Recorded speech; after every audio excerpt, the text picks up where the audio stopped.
के चक्कर में।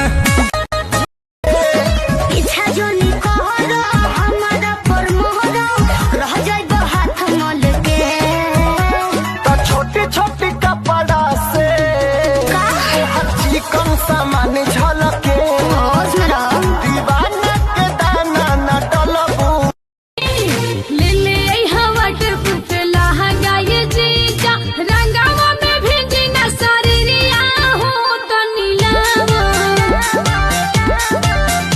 अपन साली के सरधा पूरा।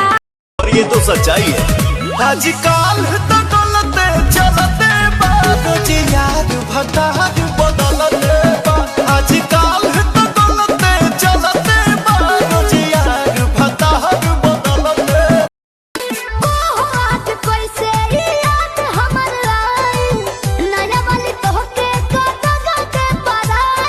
सुना दर्द दिल के बढ़ा के गई रस ऐसन चुहा के गई।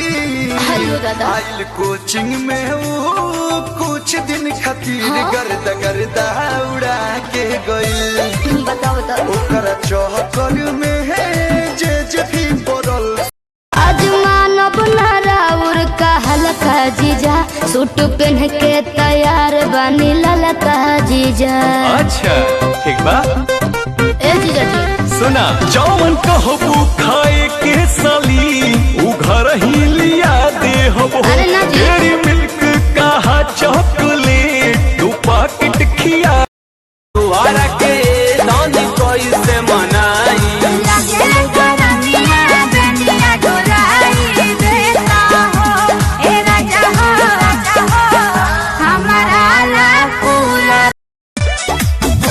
सपोर्ट खाती मारी हो ढलाली हाला करे कनम के बहाली। अरे हो बोला कहिया ने झगड़ा के टाली रहिया चलत में लागेलू अमर पाल। कान खोल के सुन ले।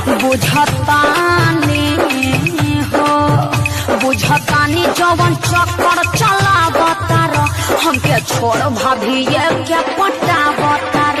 बुझतानी